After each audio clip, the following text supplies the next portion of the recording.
Welcome to the Sorcery Podcast, your sacred space to delve into spiritual tools, topics, and practices that will illuminate your path of soul remembering and healing.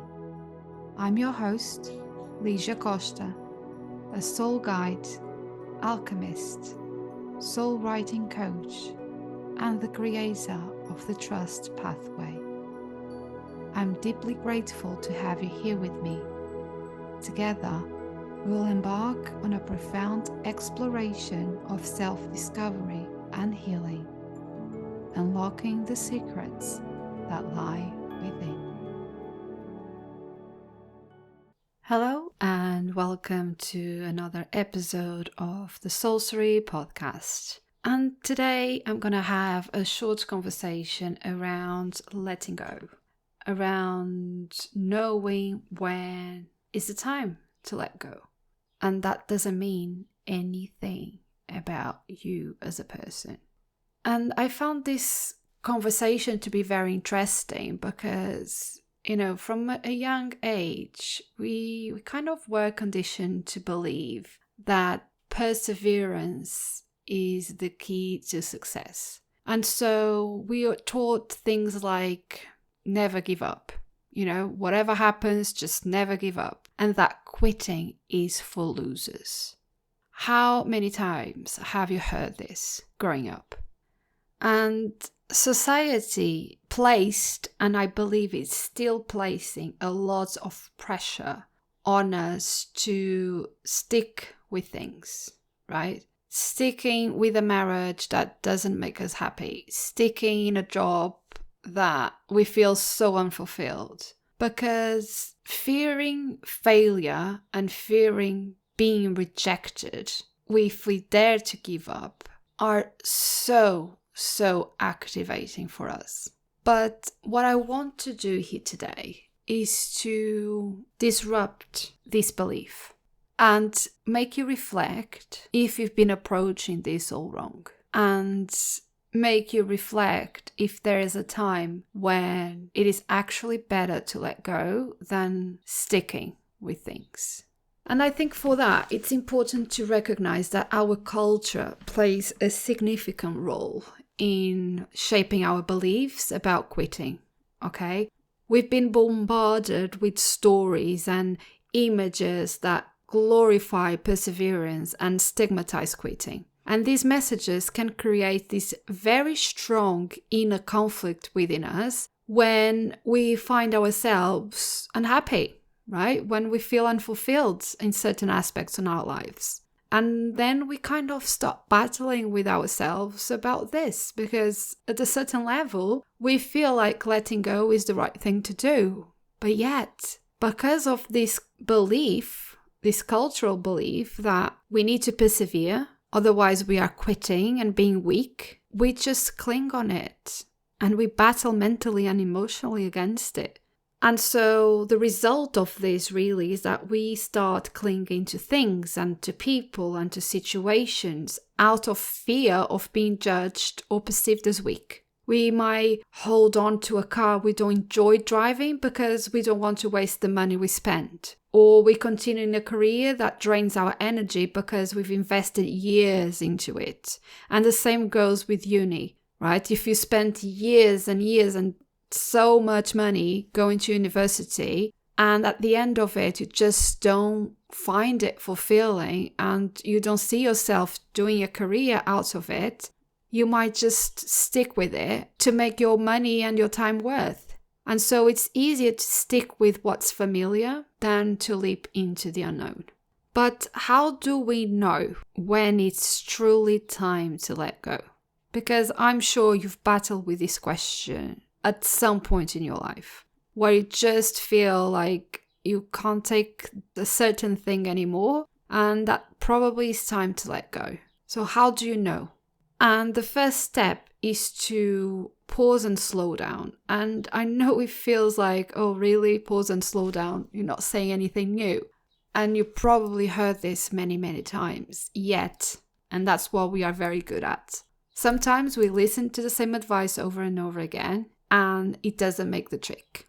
So maybe today is the day that I tell you something that you already know, but today will ring true in another way, on a deeper way. So why do I tell you to slow down and to find silence?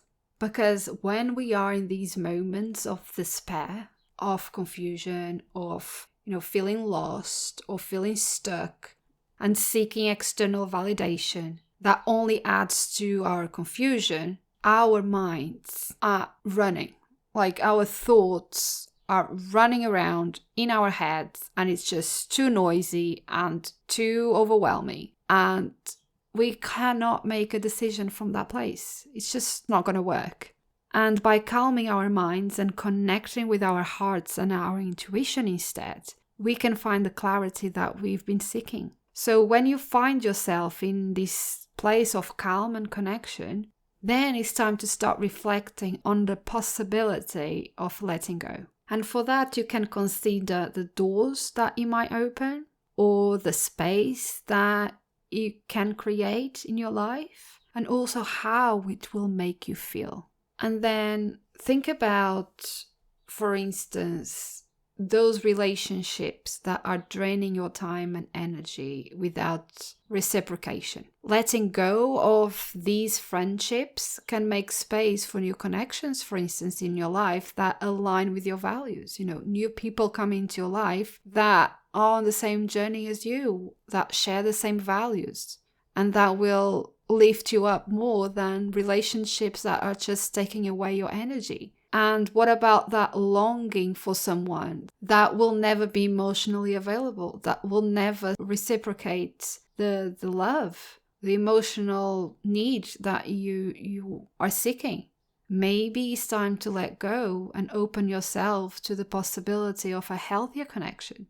Or maybe that expensive dress that you have in your wardrobe that still has tags on, or that you love the dress but doesn't fit you anymore. Maybe it's time to cut your losses and let someone else enjoy it.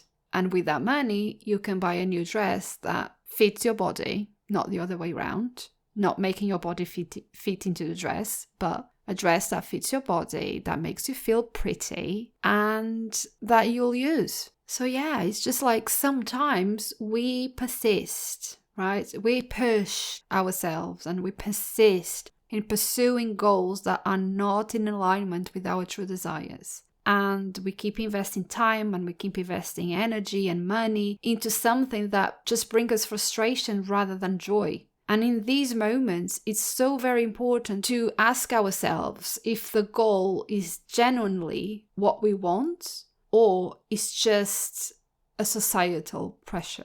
If it's just to keep up with the Johnstons, if it's just so you keep your place in society and you meet society's expectations. Because if it's the latter, letting go of such goals allows you to explore other alternatives, something that aligns with you and your authentic desires more than what you're trying to push and pursue out of, meeting others' expectations. And I think it's really important that we debut this conditioning that made us believe that letting go is a weakness, because it's not. I believe that letting go is actually an act of strength, because it takes so much bravery to be honest with ourselves and to take responsibility for our lives and our decisions, in order to get to this point that we decide this is not for me and I'm walking away.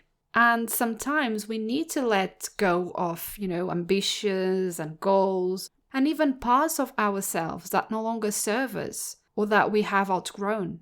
And that not only is brave, but actually an act of self-care and self-discovery. But it's also important, and I think some people don't talk about this, the loss, right? Addressing the loss. And when we talk about grief, we normally talk about the people that we lost in our lives, which also is. But actually, grief can be anything that we lose that brought us a sense of safety and familiarity. So it's really important when we go through this process of letting go to honor and acknowledge what we've lost, to not dismiss these feelings or push them away because we think it's not important or it's us being too sensitive and too emotional. Because it's not, When you lose something that you've been working on for so long, and then you realize it's better not to pursue it anymore because it's just not bringing you joy, you kind of grieve, the time and the dedication and the work that you did to get there, that you're now letting go. The same with relationships. If you have a friendship or a love relationship where you gave your time and your energy and so much of you to then now realize that this relationship is not making you happy anymore and is actually affecting parts of your life, and instead of clinging on to it, you make the hard decision to let that go, obviously you're going to grieve. You're going to grieve the loss of that friend. You're going to grieve the loss of that partner, if it's a marriage or, might be a boyfriend, it doesn't matter. You're going to grieve that loss of that person, of that familiarity, that home you had with that person. And even in our healing journeys, we go through this, when we heal parts of ourselves and we kind of evolve in this healing journey and as a soul, we also grieve parts of ourselves that no longer come with us because we changed so much. Those parts of ourselves have to be left behind, otherwise we cannot continue to expand and grow. But it's natural to grieve those parts of ourselves. And so we should. We should honor those emotions. We should honor what we've lost, recognize it so that we can allow ourselves to reflect on the lessons that we've learned and allow ourselves to feel the loss. And also remember that the ultimate reward of letting go or for letting go is the space that we will create, right? Is the space for new beginnings, for something better to come into your life, for new relationships, for changes, for new growth, and things that generally will be more aligned with who you are becoming. That's the ultimate reward. So to conclude this conversation, I would really like to encourage you to take a moment to reflect on your own life and to reflect on any areas of your life where you perhaps holding on to something out of fear of societal pressure or out of fear of being rejected or judged. And also reflect if there are any situations or relationships or goals that are draining your energy. And if so, just take that pause, connect with your heart and trust your intuition. Trust the whispers that your soul are trying to communicate with you. And always remember as well that you have the strength within you to let go and to create a life that aligns with your true desires. That you have everything in you to start over. And that you're not quitting. Because it's so different. Like letting go has nothing to do with quitting. It's nothing to do with being weak. Actually, you being so strong and so brave, and you're inspiring people around you to do the same. You are paving the way, being a role model to those around you. That basically is breaking this cycle that we have to cling on and push through and just try and just get over whatever we are feeling, even if that means sacrificing our happiness, sacrificing our well-being or our peace of mind. No, you are saying no to those things and you are inspiring others to do the same. So before I love you and leave you, I will pull a card from the Trust Journaling deck. And the card that I pulled is from the Reflection Suite.